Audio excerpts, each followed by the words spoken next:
Margarita Zavala no puede ser candidata presidencial porque en México la constitución política prohíbe la reelección. Simplemente por eso la panista estaría impedida de ser candidata. Pero además tiene un inconveniente.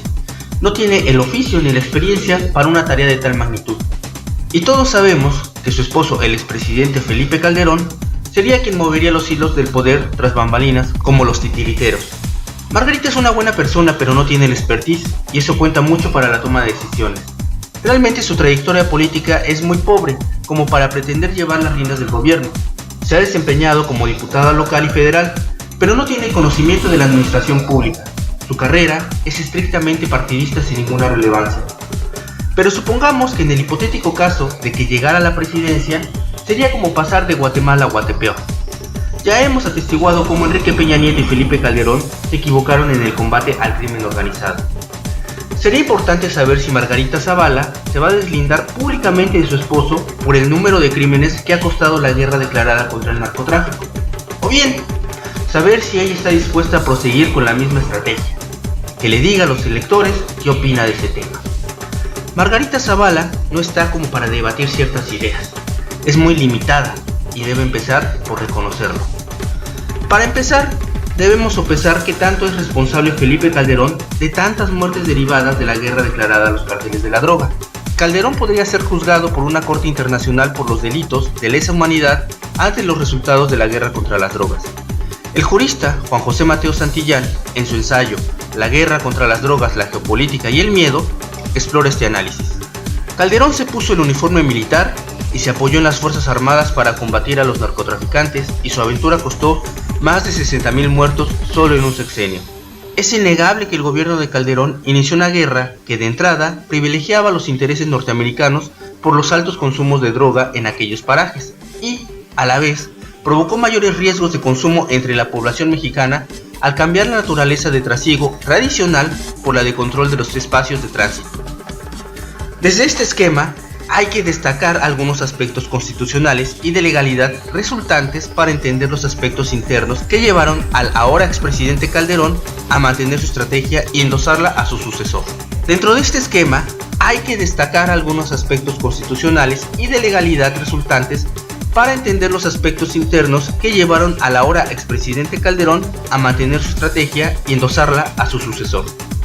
Para empezar, en su guerra contra el crimen organizado, Calderón recibió del Congreso de la Unión una serie de elementos, como el arraigo domiciliario, un asunto que bien estudiado implica un conjunto de medidas autoritarias y poco propias de un régimen democrático, cuando en realidad son instrumentos característicos de las dictaduras o del derecho penal del enemigo. Habría que subrayar que la propia Suprema Corte de Justicia de la Nación ha tergiversado la prohibición categórica y expresa de la Constitución por una jurisprudencia arbitraria al autorizar o validar la salida de tropas de sus cuarteles para combatir el narco. El artículo 129 de la Constitución mexicana establece que, en tiempos de paz, ninguna autoridad militar puede ejercer más funciones que las que tengan exacta conexión con la disciplina militar. Solamente habrá comandancias militares fijas y permanentes en los castillos, fortalezas y almacenes que dependan inmediatamente del gobierno de la Unión o en los campamentos, cuarteles o depósitos que fuera de las poblaciones estableciere para la estación de las tropas. Es así que la guerra contra el narco tiene una cara real y otra formal o jurídica, pues es claro que desde el punto de vista legal no existe una guerra declarada. En el campo de la realidad se enfrenta una verdadera guerra que tiene repercusiones mediáticas evidentes por el número de bajas, pero bien estudiadas las repercusiones jurídicas pueden ser trascendentales. El presidente Calderón se dio cuenta muy tarde que su estrategia de hablar de una guerra le iba a traer consecuencias, pues estamos en el caso de una guerra no declarada por el Congreso de la Unión y fuera de las funciones constitucionales del ejército, lo que implica responsabilidades para los culpables de esos extremos, bien sea por violaciones a los derechos humanos, bien sea por crímenes contra la humanidad o por abusos y excesos de poder. El artículo 73 constitucional dice: el Congreso de la Unión tiene la facultad 12 para declarar la guerra en vista de los datos que le presente el Ejecutivo. En este caso, la guerra la declaró el Ejecutivo con todas las consecuencias legales a que tenga lugar.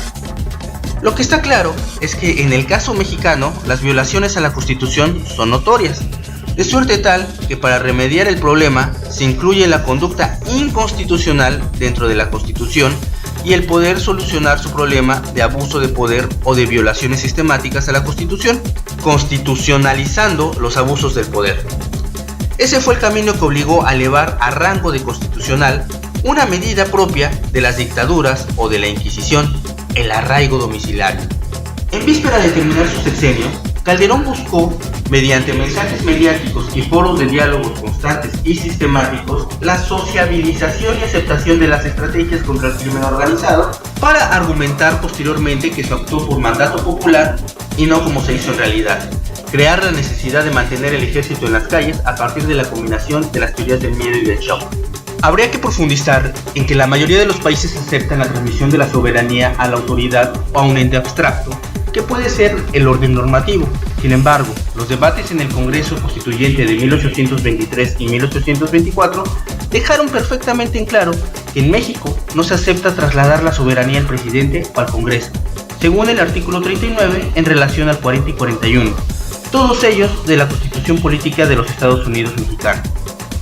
De esta forma, se concreta una aplicación de la soberanía poco difundida, y debe entenderse que cualquier ocultamiento de información para el soberano es un acto de usurpación de esa soberanía, y según la naturaleza de la información, pudiera ser que hasta de traición a la patria se le acusase. En la guerra contra el narcotráfico quedan algunas cuestiones de profundidad. El Poder Judicial no debió ser convocado, pues el mandato que le confiere la Constitución es de imparcialidad para administrar la justicia y no el de comparsa del presidente en ninguna cuestión de administración de justicia.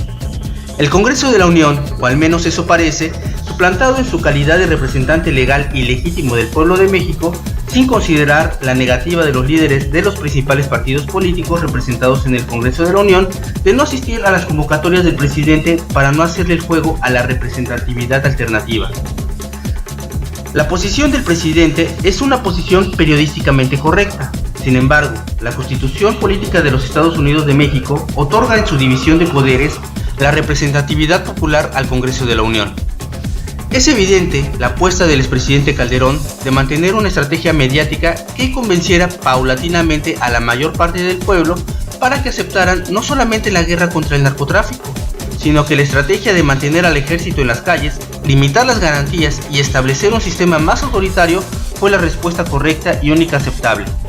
El resultado de la estrategia de Calderón se vio reflejado en las urnas, y peor aún, está obsesionado en reelegirse a través de su esposa Margarita Zavala.